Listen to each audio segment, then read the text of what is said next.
اچھا وہ کیا کہہ رہا ہے؟ کڑے تیور لیے تیمور نے اسے مزید کریدا۔ وہ بے بسی میں جکڑی گئی، جانتی تھی اب وہ بہانے بہانے سے اس کی عزت نفس کو مجروح کرے گا، اس کی ذات کے پرخچے اڑائے گا۔ آپ نے بھی اس کی پوری بات سنی نا؟ وہ ایان کی وجہ سے ایسا کہہ رہا ہے۔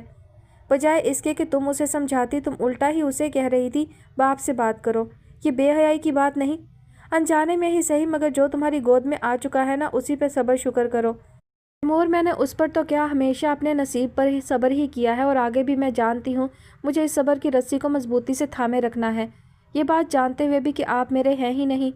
اس نے اپنی بے بس نظریں تیمور پر ڈالیں جو ہونٹ بھینچ کر رہ گیا۔ یہ اس کا صبر ہی تو تھا جو تمام عمر اپنے ہونٹوں پر شکوہ تک نہ لاتی۔ 2 منٹ تک کمرے میں خاموشی چھائی رہی۔ تیمور اس کی جانب بڑھتے اسے کندھوں سے تھام کر اس کی جانب جھکا، ٹھوڑی پکڑتے اس کا چہرہ اوپر اٹھایا۔ اس قدر نرمی پر فاطمہ کی آنکھوں میں بستی بے یقینی میں شکوے ہچکولے لینے لگے۔ کیا یہ تمہاری خواہش نہیں؟ مدھم لہجے میں استفسار کرنے لگا کہ اس کی سانسوں کی گرمائش فاطمہ کے چہرے کو جھلسانے لگی۔ وہ اتنی نزدیکی پر ان لفظوں پر ساکت ہی رہ گئی تھی۔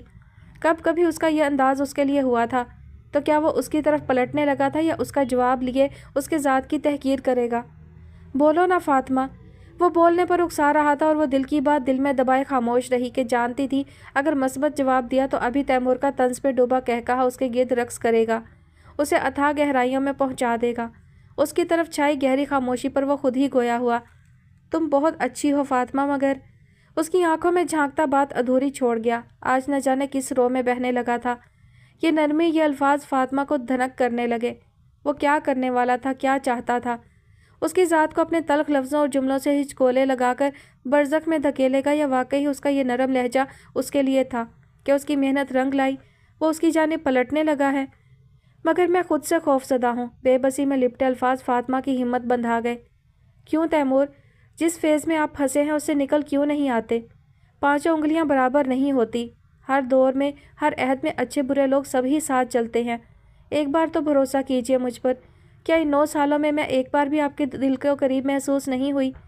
مجھ میں موجود ایک اچھائی بھی آپ کو اپنی جانب متوجہ نہ کر سکی؟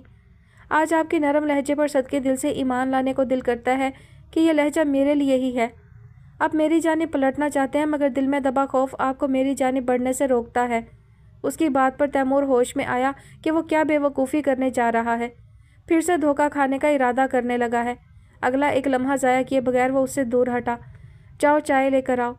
اس کی بے یقین نظروں میں پھر سے شکوے در آئے۔ وہ اپنی نظروں میں اپنے شوہر سے ہزار گلہ لیے ہوئے تھیں، جو اس کے قریب آتے آتے پھر سے دور جا چکا تھا۔ وہ الماری کی جانب بڑھا، اس میں سے اپنا سوٹ نکالا اور واش روم میں چلا گیا۔ عارف نے دونوں بیگ اپنے قدموں کے پاس رکھے اور ساتھ کھڑی حمائل کو ایک نظر گھورا جو بہت ہی پرسکون نظر آ رہی تھی۔ عارف نے پاکٹ سے اپنے فلیٹ کی چابی نکال کر دروازہ کھولا اور بیگ اٹھا کر فلیٹ میں داخل ہوتے ہوئے پلٹ کر حمائل کو دیکھا، جو سر پر شفون کا دوپٹہ اوڑھے، کندھوں پر سیاہ چادر جس کے کناروں پر میرون کڑھائی تھی اس سے خود کو ڈھانپے ہوئے تھی۔ ہلکے پھلکے میک اپ کے ساتھ وہ بہت ہی نفیس تو لگ رہی تھی، مگر اسے زہر سے بھی بری، جو شولڈر بیگ سے بجتے فون کو تلاش کر رہی تھی۔ اب باہر کیا کھڑی ہو، اندر آؤ۔ زیادہ غصہ کرنے کی ضرورت نہیں، ورنہ ابھی بی جان کو بتا دوں گی کہ آتے ہی تم جنگ و جدل کا بازار گرم کرنے لگے۔ اس نے فون بیگ سے نکال کر اسے بھی اس جیسی نظروں سے گھور کر جواب دیا اور فون کان سے لگایا۔ جی بی جان پہنچ گئے، بس فلیٹ کا دروازہ پار کرنے لگی اور یہ پار کر گئی۔ ڈرامائی انداز میں دایاں پاؤں اندر رکھتے ہی دل جلانے والی مسکراہٹ سے عارف کو دیکھ کر کہا گیا۔ عارف یہ غصے سے پھولے ناک کے نتنے نارمل زاویے پر آئے کہ بی جان کا فون تھا، اسی وقت بھی اس کا گلا دبوچ سکتی تھیں۔ عارف دروازہ لاک کرتے دائیں جانے والے کمرے میں اپنا اور اس کا بیگ اٹھائے چلا گیا۔ حمائل نے جاتے ہوئے عارف کو گھورتے اپنے کندھوں سے چادر اتار کر بازو پر رکھی، اپنے خیریت سے پہنچنے کی خبر دی، پھر الوداعی کلمات کہہ کر فون بند کر دیا۔ اس نے سرسری سی نظر سارے فلیٹ پر دوڑائی۔ ویل فرنشڈ فلیٹ تھا، کل 3 کمرے جن میں سے ایک گیسٹ روم تھا، اس کے ساتھ اوپن کچن جو اسی کمرے کے سامنے تھا جہاں ابھی عارف گیا تھا۔ انہی کمروں کے سامنے ٹی وی لاؤنج بھی موجود تھا۔ وہ اسی کمرے میں داخل ہوئی جہاں عارف شرٹ سے بے نیاز ہو کر اب پیروں کو جوتوں سے آزاد کر رہا تھا۔ فل سپیڈ پر چلتا پنکھا کمرے کی گرمی کو کم کرنے لگا۔ حمائل نے پورے کمرے پر طائرانہ نظر دوڑائی۔ کمرہ کافی کشادہ تھا۔ کمرے میں داخل ہوتے ہی دائیں جانب وسیع بیڈ تھا تو اس کے سامنے ہی دیوار گر لکڑی کی الماری نصب تھی۔ بیڈ کی بائیں جانب ڈریسنگ ٹیبل سیٹ تھا اور دائیں جانب ایک درمیانے سائز کا شوز ریک۔ کمرہ کھلا ڈلا، سادہ سا مگر خوبصورت تھا۔ جائزہ لے کر حمائل نے بازو پر لٹکتی شال اور شولڈر بیگ سمیت اپنا فون بھی بیڈ پر رکھا، دوپٹے کی پن اتار کر دوپٹہ لوز کیا۔ مجھے ساتھ نہ لانے کے لیے تم نے جھوٹ کیوں بولا کہ فلیٹ بند رہتا ہے؟ شاید عارب کی طرح اسے بھی بولنے کی بیماری لاحق تھی، اسی لیے زیادہ دیر چپ نہ رہ سکی۔ میں تمہاری طرح دوغلی زبان استعمال نہیں کرتا۔ میں اور ہادی یہ فلیٹ شیئر کرتے تھے کہ یہاں پراسرار چیخوں اور کچھ خوفناک بدروحوں کی وجہ سے ہم نے اس فلیٹ کو چھوڑ دیا اور ہادی کے گھر شفٹ ہو گئے۔ کل ہی ہادی نے کسی ملازم سے یہ سارا فلیٹ ہمارے لیے ہی صاف کروایا ہے، اسی لیے یوں لگتا ہے کہ جیسے یہاں پر کوئی بستا ہے۔ عارب اپنے سوٹ بیگ کی زپ کھول کر اس میں سے اپنے کپڑے نکال کر الماری میں رکھ رہا تھا۔ اوہ اچھا، یہ تو بہت ہی خطرناک بات بتائی۔ عارب اس کی جانب پلٹا جو اس پر طنزیہ مسکراہٹ اچھال کر صوفے پر بیٹھ کر اپنے پیروں سے سینڈل اتارنے لگی۔ خیر اب میں یہاں آ گئی ہوں نا، تمہیں اس فلیٹ پر بستی بدروحوں سے ڈرنے کی ضرورت نہیں۔ صحیح کہا، چڑیلوں سے تو سبھی ڈرتے ہیں، چاہے وہ بدروحیں ہی کیوں نہ ہوں۔ مجھے امید ہے تمہاری یہاں آمد میرے لیے سود مند ثابت ہوگی۔ وہ بھی عارب تھا، اس کے طنز کا جواب اس نے بھی بڑے پیار سے دیا اور بیگ کی جانب بڑھ کر مزید کپڑے نکال کر الماری میں رکھنے لگا۔ تمہاری بات سے صاف واضح ہو رہا ہے کہ تم بہت ڈرپوک انسان ہو اور مجھ سے خوف زدہ ہو۔ حمائل نے گردن اکڑاتے ہوئے اس پر طنز کیا۔ ہمیشہ عارب کی خاموشی کو وہ اسی بات سے تعبیر کرتی کہ وہ اس سے ڈرتا ہے، حالانکہ اس کے خمیر میں اللہ نے کچھ زیادہ ہی صبر اور برداشت کا مادہ رکھ دیا تھا، اسی لیے حمائل کی الٹی سیدھی باتوں پر خاموش رہتا۔ چلو دیکھتے ہیں کون کتنا بہادر ہے اور کون کس سے خوف زدہ ہوتا ہے۔ اب تو ایک دوسرے کے ساتھ ہی ہے نا، وقت کے ساتھ ساتھ معلوم ہو جائے گا کہ آنے والے وقت میں کون کس پر حاوی رہے گا۔ اس کی طرف استہزائیہ مسکراہٹ اچھال کر گانا گنگنانے لگا۔ ہم تم ایک کمرے میں بند ہوں اور چابی کھو جائے، تیرے نینوں کی بھول بھلیاں میں عارب کھو جائے۔ اس کی بکواس پر کان دھرے بغیر وہ کڑتی ہوئی اٹھی۔ ننگے پیر شفاف ٹھنڈے فرش پر پڑے تو اس کو سکون ملا۔ اس کا ارادہ یہی تھا، کپڑے سنبھال کر پہلے شاور لے گی۔ وہ بیڈ کی پائنتی والی سائڈ پر پڑا اپنا بھاری سوٹ کیس اٹھا کر غصے سے بیڈ پر رکھنے لگی، مگر بے دھیانی میں بیگ الٹا اس کے پیر کے انگوٹھے پر آ گرا۔ ہائے اللہ، مر گئی، درد سے بلبلا اٹھی۔ عارب اس کی جانب پلٹا۔ کیا کر رہی ہو؟ دھیان سے، جتنی صحت مند تم دکھتی ہو، سنبھالا تم سے بیگ نہیں گیا۔ عارب نے سراسر مذاق اڑا کر جلدی سے بیگ سائڈ پر ہٹایا اور اسے بیڈ پر بٹھا کر خود پیر کے پنجوں کے بل بیٹھ کر اس کا پاؤں پکڑ کر اپنے گھٹنے پر رکھ کر دیکھنے لگا۔ انگوٹھے کی سائڈ سے ناخن ٹوٹ گیا جہاں سے تھوڑا سا خون رسنے لگا تھا۔ اف اللہ، وہ کراہ رہی تھی۔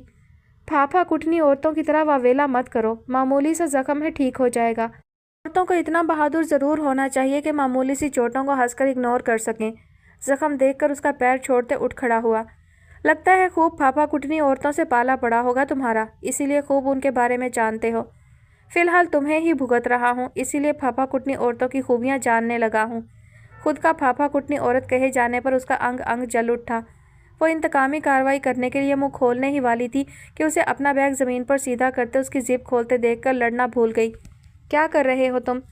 بیٹھ جاؤ، میں تمہارے کپڑے بھی سنبھال دیتا ہوں۔ میرے پیر پر لگی ہے، ہاتھوں سے ٹنڈی نہیں ہو گئی جو میں اپنا کام نہ کر سکوں۔ ویسے بھی مجھے تمہارا کوئی احسان نہیں چاہیے۔ اگر تم اس بات سے ڈر کر ایسا کہہ رہی ہو کہ بدلے میں تم سے کوئی کام کرواؤں گا تو بے فکر رہو، میں اتنا مطلبی نہیں ہوں۔ مجھ میں احساس کرنے والے جراثیم پائے جاتے ہیں۔ اس نے بیگ کی زپ کھول کر اوپری حصہ پیچھے پھینکا۔ وہ جھٹ سے اٹھی، کھلے بیگ پہ ہی بیٹھ گئی۔ میں سنبھال لوں گی اپنے کپڑے، تم اپنا کام کرو۔ اتنی بھی نازک پری نہیں ہوں کہ معمولی سے زخم پر ہاتھ پاؤں چھوڑ کر ہی بیٹھ جاؤں اور تمہارے احسان تلے دب جاؤں۔ واقعی صحت کے حوالے سے بالکل بھی نازک پری نہیں ہو۔ ویسے اس بیگ میں کچھ خاص ہے جو تم بندر کی طرح اچھل کر اس پر چڑھ بیٹھی؟ پھر سے اس کو چڑھا گیا۔ تم سے مطلب؟ مت بتاؤ، ویسے میں جانتا ہوں وہ خاص چیز۔ وہ مسکرا کر اٹھتے ہوئے خاص چیز پر زور دیتے ہوئے بولا۔ حمائل الجھ کر رہ گئی کہ اس نے تو کچھ بھی چھپا کر نہیں رکھا تھا۔ کون سی خاص چیز؟ دیسی گھی کا ڈبہ جو مجھ سے چوری چوری تم نے اپنے کپڑوں میں چھپا کر رکھا۔ موٹی تم ہی کھا کر صحت بنانا، میں نہیں کھاؤں گا۔ واٹ؟ میں نے؟ کب؟ وہ چیخ کر بیگ سے اٹھی۔ عارب اسے اطلاع دیتے سیٹی پر شوق سی دھن بجاتا بیڈ پر پڑے اپنے سیاہ بیگ کی زپ بند کرتے اسے الماری کے اوپر سنبھال کر رکھنے لگا۔ سر موڑ کر حمائل کی جانب دیکھا جو سارے کپڑے بیگ سے نکالے فرش پر بکھیر رہی تھی، جن سے کمفرٹ کی خوشبو کی بجائے دیسی گھی کی آتی خوشبو کے ساتھ کپڑوں پر لگے چکنائی کے مدھم داغوں کو دیکھ رہی تھی، جو شاید گرمی کی شدت سے پگھل کر اس کے کپڑوں کا ستیہ ناش مار چکا تھا۔ اس سے پہلے کہ حمائل اس کی طرف متوجہ ہوتی، وہ الماری سے اپنا سوٹ نکالنے کے لیے اس میں سر گھسا گیا۔ یہ تم نے جان کر کیا ہے نا؟ نہیں، میری پیاری ماں کی محبت اپنی پیاری بہو کے لیے۔